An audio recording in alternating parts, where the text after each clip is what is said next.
جو ہونا چاہیے تھا، موبی نے کہا۔ صلاح الدین ساحل پر گیا تھا تو اس کے ساتھ 3 کمانڈر تھے اور 4 محافظوں کا دستہ تھا۔ وہ ہر طرف پھیل گئے۔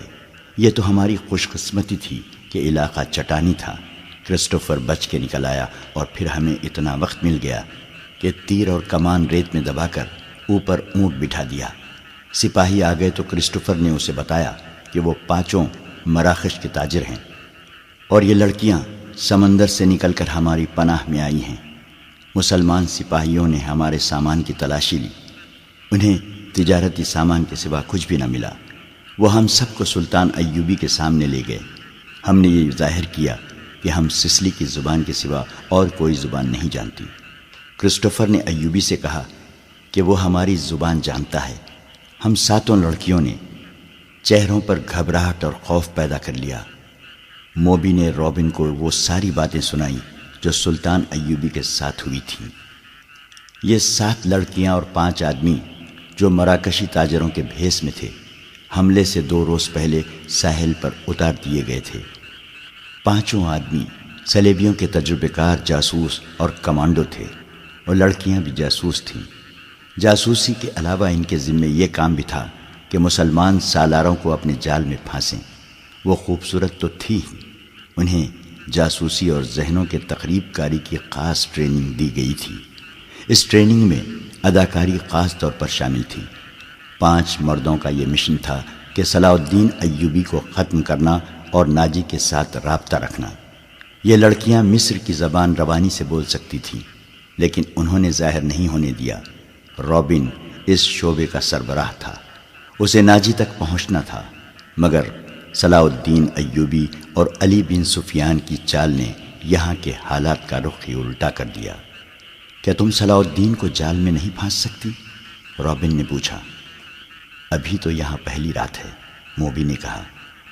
اس نے ہمارے متعلق جو فیصلہ دیا ہے، اگر وہ سچے دل سے دیا ہے تو اس کا مطلب یہ ہے کہ وہ مرد نہیں پتھر ہے۔ اگر اسے ہمارے ساتھ کوئی دلچسپی ہوتی تو کسی ایک لڑکی کو اپنے خیمے میں بلا لیتا۔ اسے قتل کرنا بھی آسان نہیں۔ وہ ایک ہی بار ساحل پر آیا تھا مگر تیر قطع گیا۔ وہ سالاروں اور محافظوں کے نرغے میں رہتا ہے۔ ادھر ایک سنتری ہمارے سر پر کھڑا ہے اور محافظوں کے پورے دستے نے صلاح الدین کے خیمے کو گھیر رکھا ہے۔ وہ 5 کہاں ہیں؟ رابن نے پوچھا۔ تھوڑی دور ہیں، موبی نے جواب دیا۔ وہ ابھی یہیں رہیں گے۔ سنو موبی، رابن نے کہا، اس شکست نے مجھے پاگل کر دیا ہے۔ میرے ضمیر پر اتنا بوجھ آ پڑا ہے جیسے اس شکست کی ذمہ داری مجھ پر عائد ہوتی ہے۔ سلیب پر ہاتھ رکھ کر حلف تو سب سے لیا گیا ہے، لیکن ایک سپاہی کے حلف میں اور میرے حلف میں زمین و آسمان جتنا فرق ہے۔ میرے رتبے کو سامنے رکھو، میرے فرائض کو دیکھو۔ آدھی جنگ مجھے زمین کے نیچے سے اور پیٹھ کے پیچھے سے وار کر کے جیتنی تھی، مگر میں اور تم 7 اور وہ 5 اپنا فرض ادا نہیں کر سکے۔ مجھ سے یہ سلیب جواب مانگ رہی ہے۔ اس نے گلے میں ڈالی ہوئی سلیب ہاتھ میں لے کر کہا، میں اسے اپنے سینے سے جدا نہیں کر سکتا۔ اس نے موبی کے سینے پر ہاتھ پھیر کر اس کی سلیب ہاتھ میں لے لی اور کہا، تم اپنے ماں باپ کو دھوکہ دے سکتی ہو، اس سلیب سے آنکھیں نہیں چرا سکتی۔ اس نے جو فرض تمہیں سونپا ہے وہ پورا کرو۔ خدا نے تمہیں جو حسن دیا ہے وہ چٹانوں کو پھاڑ کر تمہیں راستہ دے دے گا۔ میں تمہیں پھر کہتا ہوں کہ ہماری اچانک اور غیر متوقع ملاقات اس بات کا ثبوت ہے کہ ہم کامیاب ہوں گے۔ ہمارے لشکر بحر روم کے اس پار اکٹھے ہو رہے ہیں۔ جو مر گئے سو مر گئے، جو زندہ ہیں وہ جانتے ہیں کہ یہ شکست نہیں دھوکہ تھا۔ تم اپنے خیمے میں واپس جاؤ اور ان لڑکیوں سے کہو کہ خیمے میں نہ پڑی رہیں، بار بار صلاح الدین ایوبی سے ملیں، اس کے سالاروں سے ملیں، بے تکلفی پیدا کریں، مسلمان ہو جانے کا جھانسا دے۔ آگے وہ جانتی ہیں کہ انہیں کیا کرنا ہے۔ سب سے پہلے تو یہ معلوم کرنا ہے کہ یہ ہوا کیا۔ موبی نے کہا، کیا سوڈانیوں نے ہمیں دھوکہ دے دیا ہے؟ میں یقین کے ساتھ کچھ نہیں کہہ سکتا، رابن نے کہا۔ میں نے حملے سے بہت پہلے مصر میں پھیلائے ہوئے اپنے جاسوسوں سے جو معلومات حاصل کی تھیں وہ یہ ہیں کہ کہ صلاح الدین ایوبی کو سوڈانیوں کے 50,000 محافظ لشکر پر بھروسہ نہیں، حالانکہ یہ مسلمانوں کے وائسرائے مصر کی اپنی فوج ہے۔ ایوبی نے آ کر مصری فوج تیار کر لی ہے، سوڈانی اس میں شامل نہیں ہونا چاہتے۔ ان کے کمانڈر ناجی نے ہم سے مدد طلب کی تھی، میں نے اس کا خط دیکھا تھا اور میں نے تصدیق کی تھی کہ یہ خط ناجی کا ہی ہے اور اس میں کوئی دھوکہ نہیں، مگر ہمارے ساتھ ہماری تاریخ کا سب سے بڑا دھوکہ ہوا ہے۔ مجھے یہ معلوم کرنا ہے کہ یہ کیسے ہوا، کس نے کیا۔ یہ چھان بین کیے بغیر واپس نہیں جا سکتا۔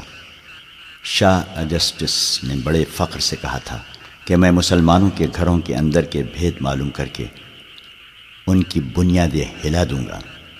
اب تصور کرو موبی، شہنشاہ کے دل پر کیا گزر رہی ہوگی، وہ مجھے سزائے موت سے کیا کم سزا دے گا۔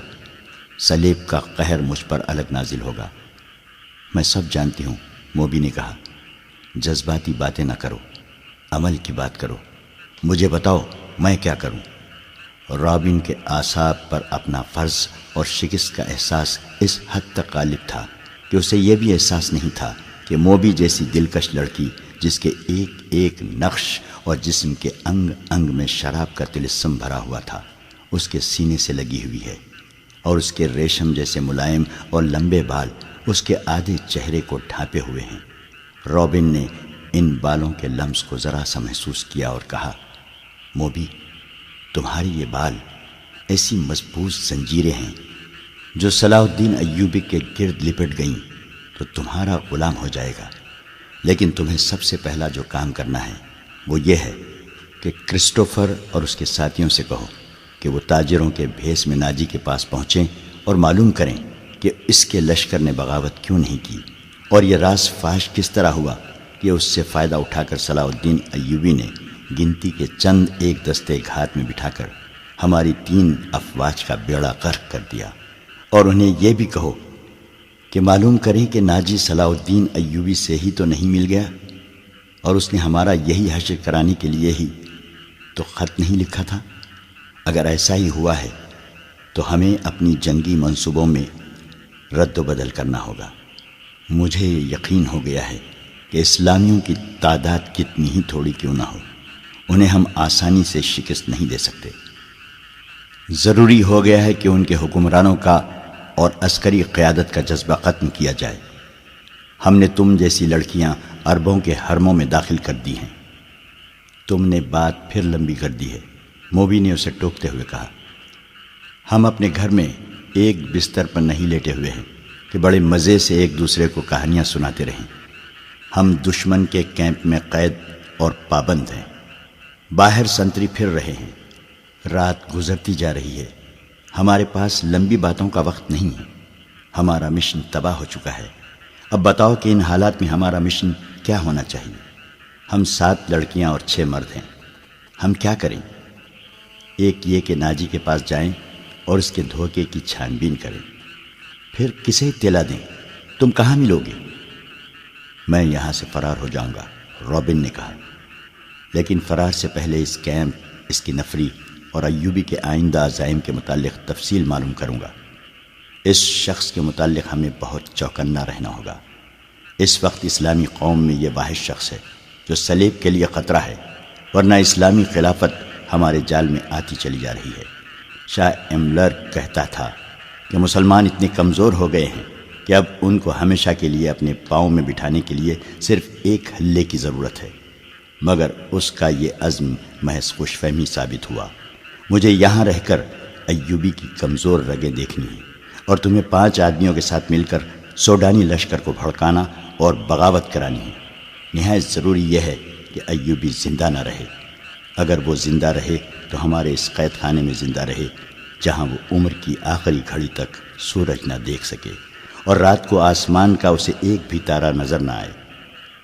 تم پہلے اپنے خیمے میں جاؤ اور اپنی 6 لڑکیوں کو ان کا کام سمجھا دو، انہیں خاص طور پر ذہن نشین کرا دو کہ اس آدمی کا نام علی بن سفیان ہے جسے ان ریشمی بالوں، شربتی آنکھوں اور اتنے دلکش جسموں سے ایسا بیکار کرنا ہے کہ وہ صلاح الدین ایوبی کے کام کا نہ رہے، اور اگر ہو سکے تو اس کے اور صلاح الدین ایوبی کے درمیان ایسی غلط فہمی پیدا کرنی ہے کہ وہ ایک دوسرے کے دشمن ہو جائیں۔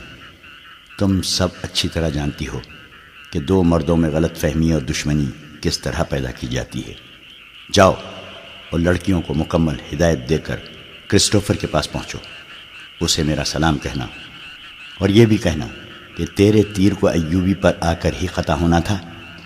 اب اس گناہ کا کفارہ ادا کرو اور جو کام تمہیں سونپا گیا ہے وہ 100% پورا کرو۔ رابن نے موبی کے بالوں کو چوم کر کہا، تمہیں صلیب پر اپنی عزت بھی قربان کرنا پڑے گی، لیکن خدائے یسوع مسیح کی نظروں میں تم مریم کی طرح کماری ہوگی۔ اسلام کو جڑ سے اکھاڑنا ہے۔ ہم نے یروشلم لے لیا ہے، مصر بھی ہمارا ہوگا۔ موبی رابن کے بستر سے نکلی اور خیمے کے پردے کے پاس جا کر پردہ اٹھایا، باہر جھانکا۔ اندھیرے میں اسے کچھ بھی نظر نہ آیا۔ وہ باہر نکل گئی اور خیمے کی اوٹ سے دیکھا کہ سنتری کہاں ہیں۔ اسے دور کسی کے گنگنانے کی آواز سنائی دی۔ یہ سنتری ہی ہو سکتا تھا۔ موبی چل پڑی، درختوں سے گزرتی، قدم قدم پر پیچھے دیکھتی۔ وہ ٹیلے تک پہنچ گئی اور اپنے خیمے کا رخ کر لیا۔ نصف راستہ طے کیا ہوگا کہ اسے 2 آدمیوں کی دبی دبی باتوں کی آوازیں سنائی دینے لگی۔ یہ آوازیں اس کے خیمے کے قریب معلوم ہوتی تھیں۔ اسے یہ خطرہ نظر آنے لگا کہ سنتری نے معلوم کر لیا ہے کہ ایک لڑکی غائب ہے اور وہ کسی دوسرے سنتری کو یا اپنے کمانڈر کو بلا لیا ہے۔ اس نے سوچا کہ خیمے میں جانے کی بجائے اپنے ان 5 ساتھیوں کے پاس چلی جائے جو مراکشی تاجروں کے بھیس میں کوئی 1.5 میل دور خیمہ زن تھے۔ مگر اسے یہ خیال بھی آ گیا کہ اس کی گمشدگی سے باقی لڑکیوں پر مصیبت آ جائے گی۔ وہ تھیں تو پوری چالاک، پھر بھی ان پر پابندیاں سخت ہونے کا خطرہ تھا اور کوئی چارہ کار بھی نہ تھا۔ موبی ذرا آگے اور چلی گئی تاکہ ان دونوں آدمیوں کی باتیں سن سکے۔ ان کی زبان وہ سمجھتی تھی۔ یہ تو اس نے دھوکہ دیا تھا کہ وہ سسلی زبان کے سوا اور کوئی زبان نہیں سمجھتی۔ وہ آدمی خاموش ہو گئے۔ موبی دبے پاؤں آگے بڑھی۔ اسے بائیں طرف قدموں کی آہٹ سنائی دی۔ اس نے چونک کر دیکھا۔ درختوں کے درمیان اسے ایک سیاہ سایہ جو کسی انسان کا تھا جاتا نظر آیا۔ اس نے رخ بدل لیا اور ٹیلے کی طرف آنے لگا۔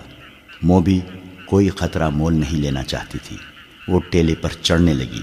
ٹیلا اونچا نہیں تھا، فوراً ہی وہ اوپر چلی گئی۔ وہ تھی تو بہت ہوشیار، لیکن ہر انسان ہر قدم پر پوری احتیاط نہیں کر سکتا۔ وہ ٹیلے کی چوٹی پر کھڑی ہو گئی۔ اس کے پس منظر میں ستاروں سے بھرا ہوا آسمان تھا۔ سمندر اور صحرا کی فضا رات کو آئینے کی طرح شفاف ہوتی ہے۔ درختوں میں جاتے ہوئے آدمی نے ٹیلے کی چوٹی پر ٹونڈ منڈ درخت کے تنے کی طرح کا ایک سایہ دیکھا۔ موبی نے پہلو اس آدمی کی طرف کر دیا۔ اس کے بال کھلے ہوئے تھے جنہیں اس نے ہاتھ سے پیچھے کیا۔ اس کی ناک، سینے کا ابھار اور لمبا لبادہ تاریکی میں بھی راز کو فاش کرنے لگا۔ یہ آدمی رات کے سنتریوں کا کمانڈر تھا۔ وہ آدھی رات کے وقت کیمپ کی گشت پر نکلا اور سنتریوں کو دیکھتا پھر رہا تھا۔ یہ سنتریوں کی تبدیلی کا وقت تھا۔ کمانڈر اس لیے زیادہ چوکس تھا کہ سلطان ایوبی 3 سالاروں کے ساتھ کیمپ میں موجود تھا۔ سلطان ڈسپلن کا بڑا ہی سخت تھا۔ ہر کسی کو ہر لمحہ خطرہ لگا رہتا تھا کہ سلطان رات کو اٹھ کر گشت پر آ جائے گا۔ کمانڈر سمجھ گیا کہ ٹیلے پر کوئی لڑکی کھڑی ہے۔ اسی شام کمانڈروں کو خبردار کیا گیا تھا کہ صلیبیوں نے جاسوسی اور تخریب کاری کے لیے لڑکیوں کو استعمال کرنا شروع کر دیا ہے۔ یہ لڑکیاں صحرائی خانہ بدوش کے بحروپ میں بھی ہو سکتی ہیں اور ایسی غریب لڑکیوں کے بھیس میں بھی جو فوجی کیمپوں میں کھانے کے لیے بھیک مانگنے آتی ہیں، اور یہ لڑکیاں اپنے آپ کو مغویہ اور مظلوم ظاہر کر کے پناہ بھی مانگ سکتی ہیں۔ کمانڈروں کو بتایا گیا تھا کہ آج 7 لڑکیاں سلطان کی پناہ میں آئی ہیں جنہیں بظاہر رحم کر کے مگر انہیں مشتبہ سمجھ کر پناہ میں لے لیا گیا ہے۔ اس کمانڈر نے یہ احکام سن کر اپنے ایک ساتھی سے کہا تھا، اللہ کرے ایسی کوئی لڑکی مجھ سے پناہ مانگے، اور وہ دونوں ہنس پڑے تھے۔ اب آدھی رات کے وقت جب سارا کیمپ سو رہا تھا، اسے ٹیلے پر ایک لڑکی کا حلیہ نظر آ رہا تھا۔ پہلے تو وہ ڈرا کہ یہ چڑیل یا جن ہو سکتا ہے۔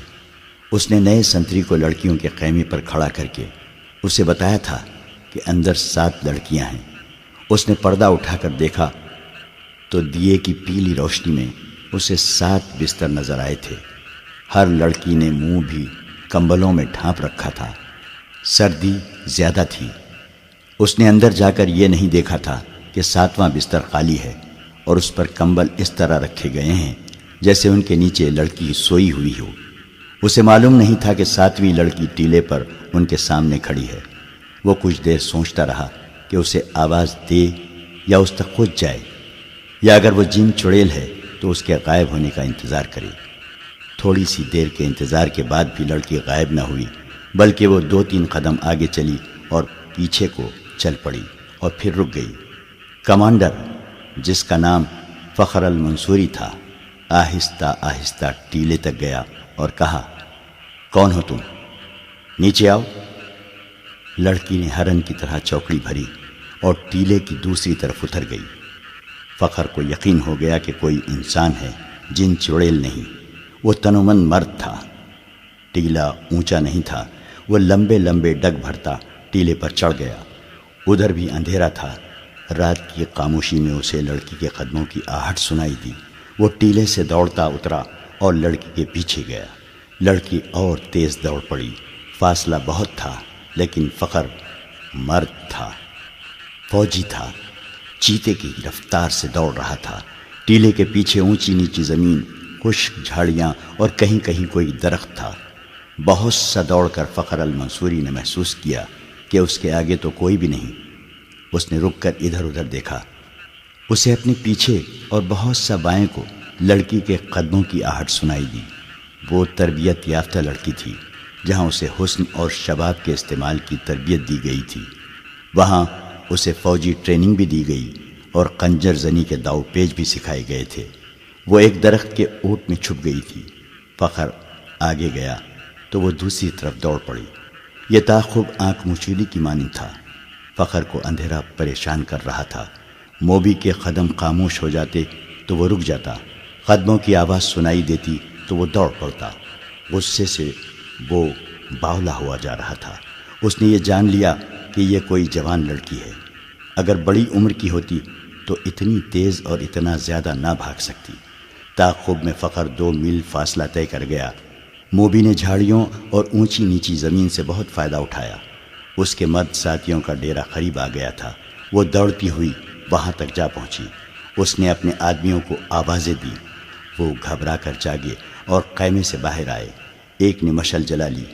یہ ڈنڈے کے سرے پر لپٹے ہوئے کپڑے تھے۔ ان کی آگ کی روشنی بہت زیادہ تھی۔ فخر نے تلوار سوت لی اور ہانپتا کانپتا ان کے سامنے جا کھڑا ہوا۔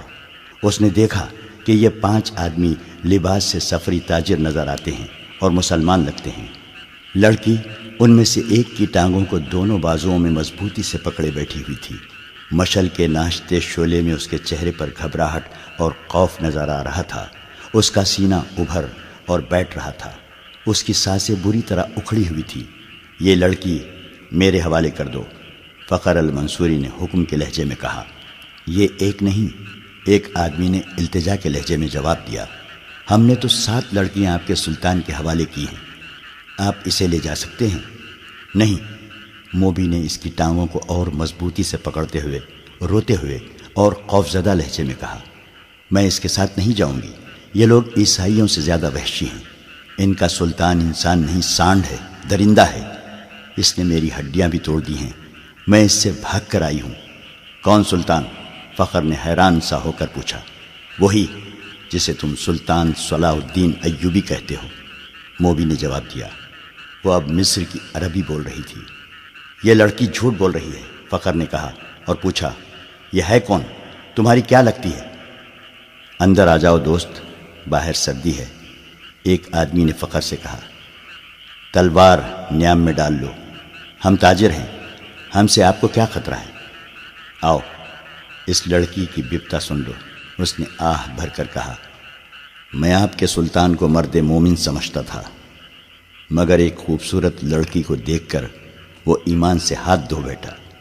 وہ باقی 6 لڑکیوں کا بھی یہی حشر کر رہا ہوگا۔ ان کا یہ حشر دوسرے سالاروں نے کیا ہے۔ موبی نے کہا، شام کو ان بیچاروں کو اپنے خیمے میں لے گئے تھے اور انہیں بے سود کر کے خیمے میں ڈال دیا۔ وہ خیمے میں بے ہوش پڑی ہیں۔ فخر المنصوری تلوار نیام میں ڈال کر ان کے ساتھ خیمے میں چلا گیا۔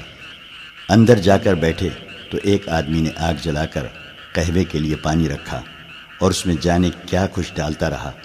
دوسرے آدمی نے فخر سے پوچھا کہ اس کا رتبہ کیا ہے؟ اس نے بتایا کہ وہ کمانڈر اور عہدیدار ہے۔ انہوں نے اس کے ساتھ بہت سی باتیں کی جن سے انہوں نے اندازہ کر لیا کہ یہ شخص عام قسم کا سپاہی نہیں ہے اور ذمہ دار فرد ہے، ذہین اور دلیر بھی ہے۔ ان لوگوں میں سے ایک نے، جو کرسٹوفر تھا، فخر کو 7 لڑکیوں کی بالکل وہی کہانی سنائی جو انہوں نے صلاح الدین ایوبی کو سنائی تھی۔ انہوں نے فخر کو یہ بھی بتایا کہ سلطان ایوبی نے ان کے متعلق کیا کہا تھا۔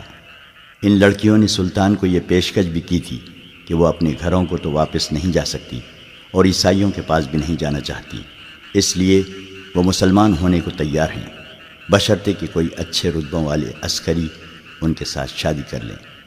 ہم نے سنا تھا کہ سلطان صلاح الدین ایوبی کردار کے لحاظ سے پتھر ہے۔ ہم ہر روز سفر پر رہنے والے تاجر ہیں، انہیں کہاں ساتھ لیے پھرتے، انہیں سلطان کے حوالے کر دیا، مگر سلطان نے اس لڑکی کے ساتھ جو سلوک کیا وہ اس کی زبانی سن لو۔ فخر المنصوری نے لڑکی کی طرف دیکھا تو لڑکی نے کہا، ہم بہت خوش تھیں کہ خدا نے ہمیں ایک فرشتے کی پناہ دی ہے۔ سورج غروب ہونے کے بعد سلطان کا ایک محافظ آیا اور مجھے کہا کہ سلطان بلا رہا ہے۔ میں باقی 6 لڑکیوں کی نسبت ذرا زیادہ خوبصورت ہوں۔ مجھے توقع نہیں تھی کہ تمہارا ایوبی مجھے بری نیت سے بلا رہا ہے۔ میں چلی گئی۔ سلطان ایوبی نے شراب کی سراہی کھولی، ایک پیالہ اپنے آگے رکھا اور ایک مجھے دیا۔ میں عیسائی ہوں، شراب 100 بار پی ہے۔ بحری جہاز میں عیسائی کمانڈروں نے میرے جسم کو کھلونا بنائے رکھا ہے۔ صلاح الدین ایوبی بھی میرے جسم کے ساتھ کھیلنا چاہتا تھا۔ شراب اور مرد میرے لیے کوئی نئی چیزیں نہیں تھیں، لیکن ایوبی کو میں فرشتہ سمجھتی تھی۔ میں اس کے جسم کو اپنے ناپاک جسم سے دور رکھنا چاہتی تھی، مگر وہ ان عیسائیوں سے بدتر نکلا جو مجھے بحری جہاز میں لائے تھے، اور جب ان کا جہاز ڈوبنے لگا تو انہوں نے ہمیں ایک کشتی میں ڈال کر سمندر میں اتار دیا۔ ان میں سے کسی نے ہمارا ساتھ نہ دیا۔ ہمارے جسم چھچوڑے ہوئے اور ہڈیاں چٹکی ہوئی تھی۔ خدا نے ہمیں بچا لیا اور اس آدمی کی پناہ میں پھینک دیا جو فرشتے کے روپ میں درندہ ہے۔ مجھے سلطان نے ہی بتایا تھا کہ میرے ساتھ کی باقی 6 لڑکیاں اس کے سالاروں کے خیمے میں ہیں۔ میں نے سلطان کے پاؤں پکڑ کر کہا کہ میرے ساتھ شادی کر لو۔ اس نے کہا کہ اگر تم مجھے پسند کرتی ہو تو شادی کے بغیر تمہیں اپنے حرم میں رکھ لوں گا۔ اس نے میرے ساتھ وحشیوں کا برتاؤ کیا، شراب پہ بدمست تھا۔ اس نے مجھے اپنے ساتھ لٹا لیا۔ جو ہی اس کی آنکھ لگی میں وہاں سے بھاگ آئی۔ اگر میری بات کا اعتبار نہ آئے تو اس کے محافظوں سے پوچھ لو۔ اس دوران ایک آدمی نے فخر کو قہوہ پلایا۔ ذرا سی دیر بعد فخر کا مزاج بدلنے لگا۔ اس نے نفرت سے قہقہا لگایا اور کہا، ہمیں حکم دیتے ہیں کہ عورت اور شراب سے دور رہو، اور خود شراب پی کر راتیں عورتوں کے ساتھ گزارتے ہیں۔ فخر محسوس ہی نہ کر سکا کہ لڑکی کی کہانی محض بے بنیاد ہے، اور نہ ہی وہ یہ محسوس کر سکا کہ اس کا مزاج کیوں بدل گیا ہے۔ اسے حشیش پلا دی گئی تھی۔ اس پر ایسا نشہ طاری ہو چکا تھا جسے وہ نشہ نہیں سمجھتا تھا۔ وہ اب اپنے تصوروں میں بادشاہ بن چکا تھا۔ لڑکی کے چہرے پر مشعل کے شعلے کی روشنی ناچ رہی تھی۔ اس کے بکھرے ہوئے سیاہی مائل بھورے بال چمک رہے تھے۔ وہ فخر کو پہلے سے زیادہ حسین نظر آنے لگی۔ اس نے بے تاب ہو کر کہا، تم اگر چاہو تو میں تمہیں پناہ میں لیتا ہوں۔ نہیں۔ لڑکی ڈر کر پیچھے ہٹ گئی اور بولی، تم بھی میرے ساتھ اپنے سلطان جیسا سلوک کرو گے۔ تم مجھے اپنے خیمے میں لے جاؤ گے اور میں ایک بار پھر تمہارے سلطان کے قبضے میں آ جاؤں گی۔ ہم تو اب دوسری 6 لڑکیوں کو بھی بچانے کی سوچ رہے ہیں، ایک تاجر نے کہا۔ ہم ان کی عزت بچانا چاہتے تھے مگر ہم سے بھول ہوئی۔ فخر المنصوری کی نگاہیں لڑکی پر جمی ہوئی تھیں۔ اس نے اتنی خوبصورت لڑکی کبھی نہیں دیکھی تھی۔ خیمے میں خاموشی طاری ہو گئی جسے کرسٹوفر نے توڑا۔ اس نے کہا، تم عرب سے آئے ہو یا مصری ہو؟ مصری، فخر نے کہا۔ میں 2 جنگیں لڑ چکا ہوں، اسی لیے مجھے یہ عہدہ دیا گیا ہے۔ سوڈانی فوج کہاں ہے جس کا سالار ناجی ہے؟ کرسٹوفر نے پوچھا۔ اس فوج کا ایک سپاہی بھی ہمارے ساتھ نہیں آیا، فخر نے جواب دیا۔ جانتے ہو ایسا کیوں ہوا؟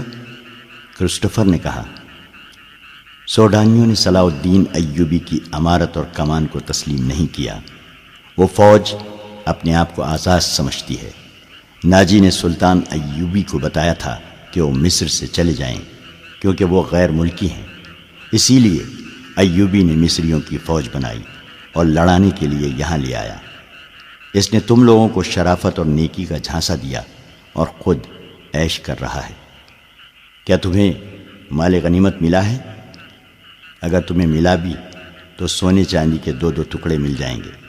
صلیبیوں کے جہازوں سے بے بہا خزانہ سلطان ایوبی کے ہاتھ آیا ہے۔ وہ سب رات کے اندھیرے میں سینکڑوں اونٹوں پر لاد کر قاہرہ روانہ کر دیا گیا ہے، جہاں سے دمشق اور بغداد چلا جائے گا۔ سوڈانی لشکر کو سلطان نہتہ کر کے غلاموں میں بدل دینا چاہتا ہے۔ پھر عرب سے فوج آ جائے گی اور تم مصری بھی غلام ہو جاؤ گے۔ اس عیسائی کی ہر ایک بات فخر المنصوری کے دل میں اترتی جا رہی تھی۔ اثر باتوں کا نہیں بلکہ موبی کے حسن اور حشیش کا تھا۔ عیسائیوں نے یہ حربہ حسن بن صباح کے حشیشین سے سیکھا تھا۔ موبی کو بالکل توقع نہیں تھی کہ یہ صورتحال پیدا ہو جائے گی کہ ایک مصری اس کے تعاقب اس کے دام میں آ جائے گا۔ انہیں معلوم ہو گیا کہ فخر مصر کی زبان کے سوا اور کوئی زبان نہیں جانتا۔ موبی نے اپنے 5 ساتھیوں کو سنانا شروع کر دیا کہ رابن زخمی ہونے کا بہانہ کر کے زخمیوں کے خیمے میں پڑا ہے اور اس نے کہا ہے کہ ناجی سے مل کر معلوم کرو کہ اس نے بغاوت کیوں نہیں کی، یا اس نے عقب سے صلاح الدین ایوبی پر حملہ کیوں نہیں کیا، اور یہ بھی معلوم کرو کہ اس نے ہمیں دھوکہ تو نہیں دیا۔ وہ باتیں کر رہی تھی تو فخر نے پوچھا، یہ کیا کہہ رہی ہے؟ یہ کہہ رہی ہے، ایک نے جواب دیا، اگر یہ شخص یعنی تم صلاح الدین ایوبی کی فوج میں نہ ہوتے تو یہ تمہارے ساتھ شادی کر لیتی۔ یہ مسلمان ہونے کو بھی تیار ہے، لیکن کہتی ہے کہ اسے اب مسلمانوں پر بھروسہ نہیں رہا۔ فخر نے بے تابی سے لپک کر لڑکی کو بازو میں پکڑا اور اپنی طرف گھسیٹ کر کہا، اگر میں بادشاہ ہوتا تو خدا کی قسم تمہاری خاطر تخت اور تاج قربان کر دیتا۔ اگر شرط یہی ہے کہ میں صلاح الدین ایوبی کو دی ہوئی تلوار پھینک دوں تو یہ لو۔ اس نے کمر بند سے تلوار کھولی اور نیام سمیت لڑکی کے قدموں میں رکھ دی۔ کہا، میں اب سے ایوبی کا سپاہی اور کمانڈر نہیں ہوں، مگر ایک شرط اور بھی ہے۔ لڑکی نے کہا، میں اپنا مذہب تمہاری خاطر ترک کر دیتی ہوں، لیکن صلاح الدین ایوبی سے انتقام ضرور لوں گی۔ کیا اسے میرے ہاتھ سے قتل کرانا چاہتی ہو؟ فخر نے پوچھا۔ لڑکی نے اپنے آدمیوں کی طرف دیکھا، سب نے ایک دوسرے کی طرف دیکھا۔ آخر کرسٹوفر نے کہا، ایک صلاح الدین ایوبی نہ رہا تو کیا فرق پڑے گا؟ ایک اور سلطان آ جائے گا، وہ بھی ایسا ہی ہوگا۔ مصریوں کو آخر غلام ہی ہونا پڑے گا۔ تم ایک کام کرو، سوڈانیوں کے سالار ناجی کے پاس پہنچو اور یہ لڑکی اس کے سامنے کر کے اسے بتاؤ کہ سلطان صلاح الدین ایوبی اصل میں کیا ہے اور اس کے ارادے کیا ہیں۔ ان لوگوں کو یہ تو علم تھا کہ ناجی کا صلیبیوں کے ساتھ رابطہ ہے اور موبی اس کے ساتھ بات کرے گی، لیکن انہیں یہ علم نہیں تھا کہ ناجی اور اس کے معتمد سالار خفیہ طریقے سے مروائے جا چکے ہیں۔ اس تک لڑکی کو ہی جانا تھا، اس کا اکیلے جانا ممکن نہیں تھا۔ اتفاق سے انہیں فخر المنصوری مل گیا، لہٰذا اسی کو استعمال کرنے کا فیصلہ ہو گیا۔ یہ آدمی چونکہ سلطان ایوبی کی نظر میں آ گئے تھے، اس لیے ابھی اس کی نظر میں رہنا چاہتے تھے۔ اس کے علاوہ انہوں نے موبی سے سن لیا تھا کہ ان کے شعبہ جاسوسی اور تقریب کاری کا سربراہ رابن اسی کیمپ میں ہے اور فرار ہوگا، اس لیے وہ اسے مدد دینے کے لیے بھی وہاں موجود رہنا چاہتے تھے۔ ان کے ارادے معلوم نہیں کیا تھے۔ صلاح الدین ایوبی پر چلایا ہوا ان کا تیر قطع ہو گیا تھا تو انہیں سلطان ایوبی کے سامنے لے جایا گیا تھا۔ ان کا بہروپ اور ڈرامہ کامیاب رہا، لیکن ان کا مشن تباہ ہو گیا تھا، لہٰذا اب وہ بدلی ہوئی صورتحال اور اتفاقات سے فائدہ اٹھانے کی کوشش کر رہے تھے۔ فخر المنصوری حسن اور حشیش کے جال میں آ گیا تھا۔ اس نے واپس کیمپ میں نہ جانے کا فیصلہ کر لیا تھا۔ اسے یہ مشورہ دیا گیا کہ وہ لڑکی کو لے کر روانہ ہو جائے۔ ان لوگوں نے اسے اپنا ایک اونٹ دے دیا، پانی کا ایک مشکیزہ دیا اور تھیلے میں کھانے کا بہت سارا سامان ڈال دیا۔ یہ اشیاء کچھ ایسی تھی جن میں حشیش ملی ہوئی تھی۔ موبی کو ان کا علم تھا۔ فخر کو ایک لمبا چوغا اور تاجروں والی دستار پہنا دی گئی۔ لڑکی اونٹ پر سوار ہوئی، اس کے پیچھے فخر سوار ہو گیا اور اونٹ چل پڑا۔ فخر گرد و پیش سے بے خبر تھا اور وہ اپنے ماضی سے بھی بے خبر ہو گیا تھا۔